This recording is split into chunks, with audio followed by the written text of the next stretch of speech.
श्री सच्चिदानंद सद्गुरु साईनाथ महाराज की जय। आरती साई बाबा सौख्यदाता जीवा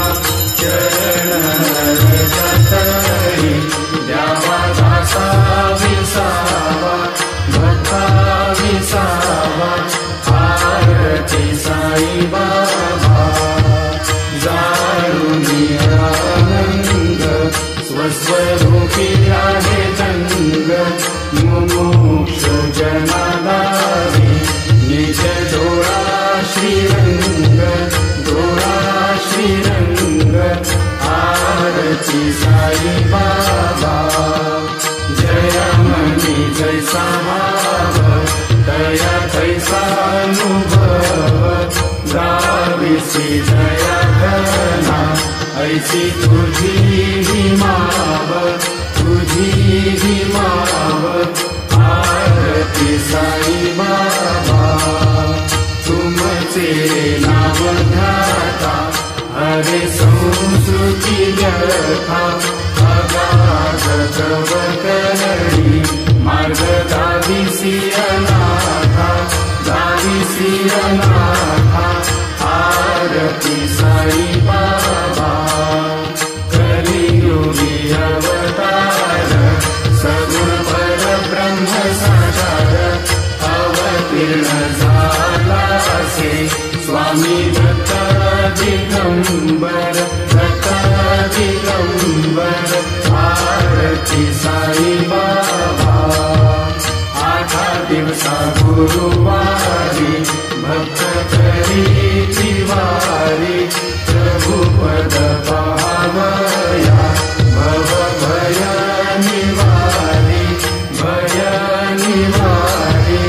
आरती साई बाबा माझा निज द्रव्य देवा तव चरण सेवा मागणे आता तुम्हा देवाधिदेवा देवाधिदेवा। आरती साई बाबा इच्छित दिन चातक निर्मल होय निज सुख पाजावे माधवाया सांभाळ आपुली भाग आपुली भाग। आरती साई बाबा सौख्यदाता जीवा चरण रजतरी द्यावा दासा विसावा भक्ता विसावा। आरती साई बाबा श्री माझे पंढरपूर साई बाबा रमावर बाबा रमावर साई बाबा रमावर। शुद्ध भक्ती चंद्र भागा भाव कुंडलिक जागा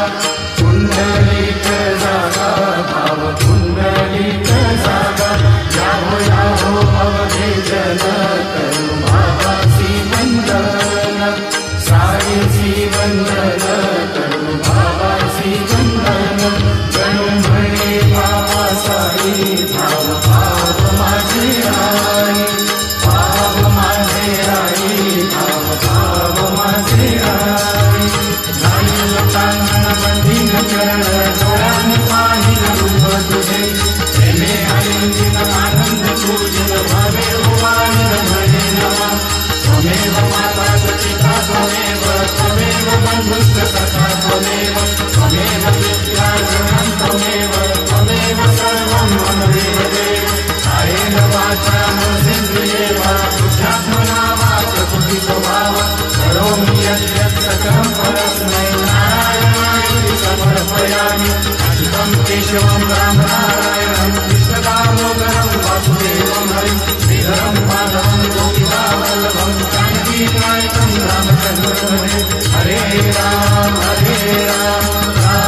अनंतातुला ते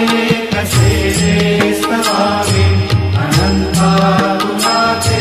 कसे रे नमावे, अनंता मुखांचा शिवे शेष गाथा, नमस्कार साष्टांग श्री साईनाथा, स्मरावे मनी पदानी भावे, पुरावे तरी भक्तीसाठी स्वभावे,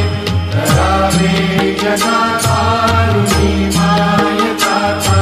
नमस्कार साष्टांग श्री साईनाथा, वसे जो सदा जावया संत लीला, तिचे अन्य लोका परी जो जनाला, परी अंतरी ज्ञान कैवल्य दाता, नमस्कार साष्टांग श्री साईनाथा, बराला धरा जन्म हा मानवाचा, नरा साधका साधनीभूत साचा, करू साई प्रेमा गळाया अहंता, नमस्कार साष्टांग श्री साईनाथा, करावे करी सान अल्पज्ञ बाला, करावे अमाधन्य चुंबो निघाला, मुखी घाल प्रेमे कराग्रास आता, नमस्कार साष्टांग श्री साईनाथा,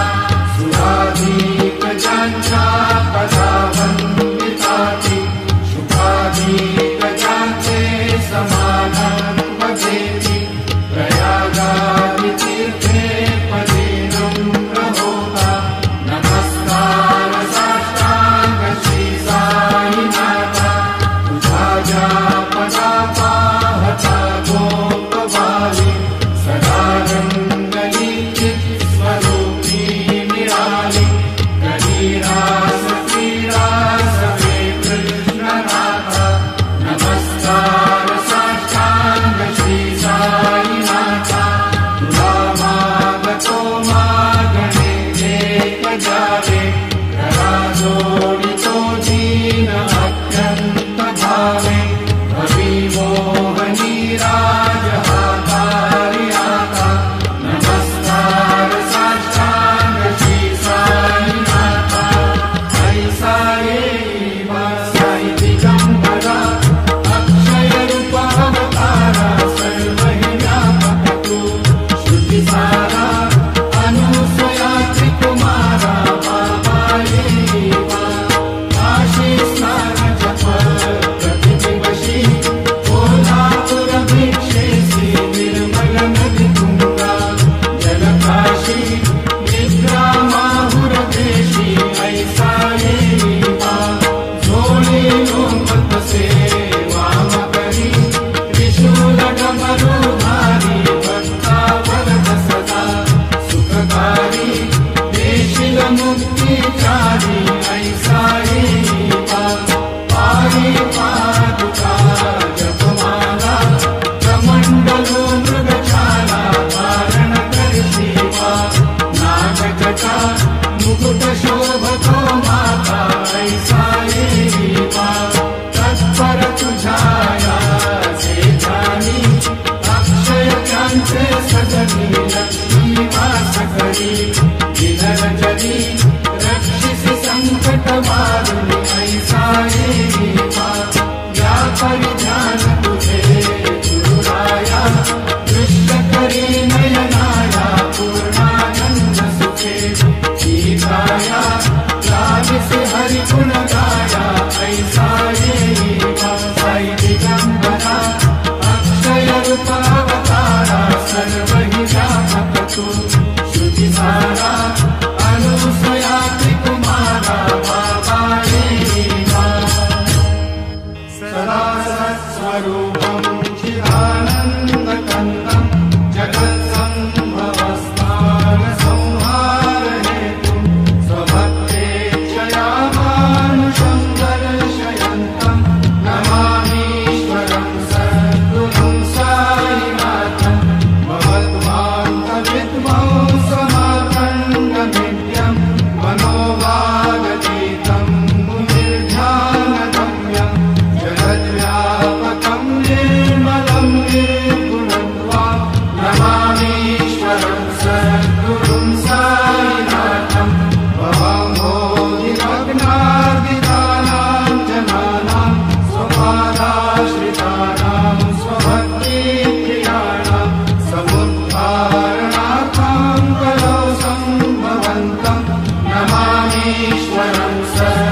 संभवं राममेवावतीर्णं भवद्दर्शनात् सम्पुनीतः प्रभोऽहं नमामीश्वरं सद्गुरुं साईनाथम्। श्री साईश कृपानिधे किल नृणां सर्वार्थसिद्धिप्रदम् युष्मत्पादरज प्रभावमतुलम् धातापि वक्ता क्षमः सद्भक्त्या शरणं कृताञ्जलिपुट सम्प्रापितोऽस्मि प्रभो श्रीमत्साई परेश पादकमला नान्यशरण्यं मम साईरूपधर राघवोत्तमं भक्तकामविबुधद्रुमं प्रभुं माययोपातचित्तशुद्धये चिन्तयाम्यहर्निशं मुदा शरत्सुधांशु प्रतिमां प्रकाशं कृपाकपत्रं तव साईनाथ त्वदीयपादाब्जसमाश्रितानां स्वच्छायया तापमपाकरोतु उपासनादैवत साईनाथ स्तवैर्मयोपासनिरासुतस्त्वं रमेन्मनो मे तव पादयुग्मे भृङ्गो यथाग्रे मकरन्दलुप्तः अनेकजन्मार्जितपापसंशयो भवेत् भवत्पादसरोजदर्शनात् क्षमस्व सर्वान् अपराधपुण्यकान् प्रसीद साई सद्गुरो दयानिधे श्री साईनाथ चरणामृतपूतचित्तास् तत्पादसेवनरता सततं च भक्त्या संसारजन्यदुरितौ धर्मनिरतास्ते कैवल्यधाम परमं समवाप्नुवन्ति स्तोत्रमेतत्पठे भक्त्या यो नरस्तन्मना सदा सद्गुरो साईनाथस्य कृपापात्रं भवेद्ध्रुवम् रुसो मम प्रियाम्बिका मजपरी पिताहि रुसो रुसो मम प्रियाङ्गना प्रियसुतात्मजाहि रुसो रुसो भगिनी बन्धुहि श्वशुरसासुबायि रुसो नगरगुरु साई मा मजपरी रुसो न सुनबाईत्या मजन भ्रातृजाया पुसो पुसो न प्रिय सोयरे प्रिय सगे न ज्ञाति पुसो पुसो सुहृदना सखा स्वजनना प्रबन्धु पुसो परी न गुरु साई मा मजपरी रुसो न अबला मुले तरुण वृद्धहीना पुसो पुसो न गुरु धातुटे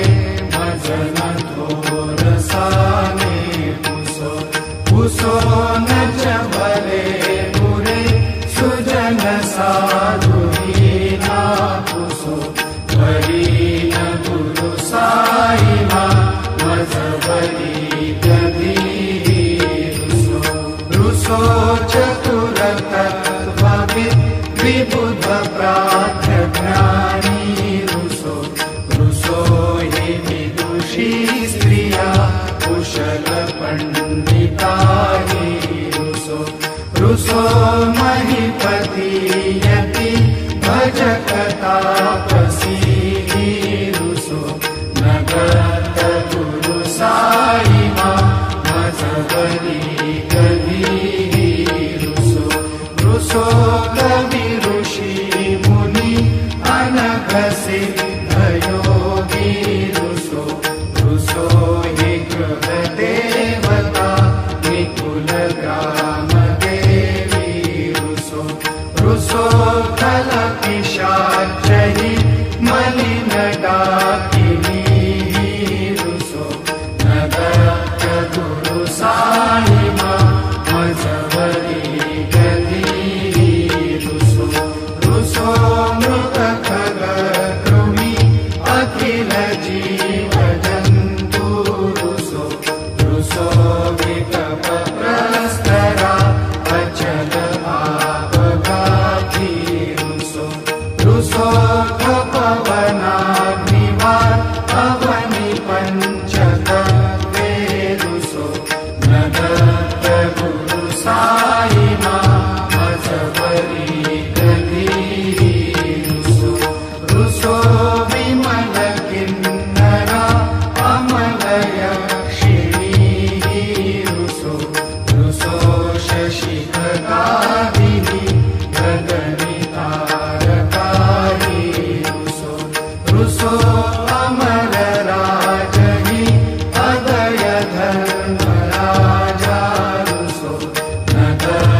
भक्तीचा घसो अशिव भाव मागे खसो प्रपंची मन हे रुसो दृढ विरतीची खसो गुणाची गुणा नसो नच स्पृहा कशाची असो सदैव हृदयी वसो मनसी ध्यानी साई वसो पदी प्रणय रसो निखिल वृक्षभामादिसो नगत गुरु साई मा उपरि याचनेनारुसो हरि ओम यज्ञेन यज्ञमयजन्त देवास्तानि धर्माणि प्रथमान्यासन्नम् ते अनाकं महिमानः सजन्त यत्र पूर्वे साध्या सन्ति देवाः ॐ राजाधिराजाय प्रसय्य साहिने नमो वयं वै श्रवणाय कुर्महे समे कामान् कामकामाय मह्यम् कामेश्वरो वै श्रवणो दधातु कुबेराय वै श्रवणाय महाराजाय नमः ॐ स्वस्ति साम्राज्यं भोज्यं स्वराज्यं वैराज्यं पारमेष्ठ्यं राज्यं महाराज्यमाधिपत्यमयं समन्तपर्याम् ईस्यात् सार्वभौमः सार्वायुषान्तादात् परार्धात् पृथिव्यै समुद्रपर्यन्ताय एकराजितदप्येष श्लोको गीतो मरुतः परिवेष्टारो मरुतस्यापसङ्ग्रहे आवीक्षितस्य कामप्रेर्विश्वे देवास्य भासयति श्रीनारायण वासुदेवाय सच्चिदानन्द सद्गुरु साईनाथ महाराज की जय। करचरणकृतं वा कायजं कर्मजं वा श्रवणनयनजं वा मानसं वा अपराधं विहितमविहितं वा सर्वमेतत्क्षमस्व। जय जय करुणाब्धे श्री प्रभो साईनाथ श्री सच्चिदानंद सद्गुरु साईनाथ महाराज की जय।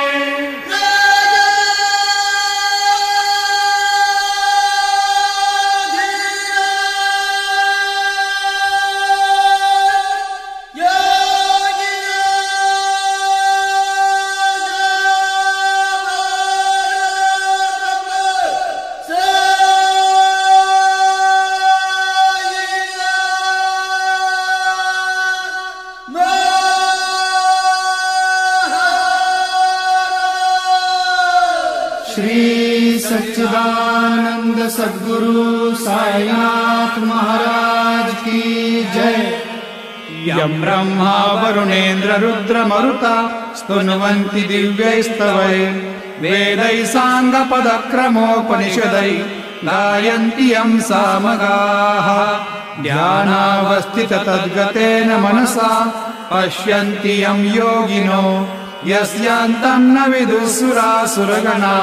देवाय तस्मै नमः। ज्या ज्या ठिकाणी मन जाय माझे त्या त्या ठिकाणी निज रूप तुझे मीठे वितो मस्तक ज्या ठिकाणी हेडे तुझे सद्गुरु पाय दोणी। सद्गुरु साईनाथ देवताभ्यो नमः। पाद्य पूजनार्थे सकलोपचारार्थे गन्धाक्षतपुष्पैः सम्पूज्य अथ नैवेद्यं निवेदयामि।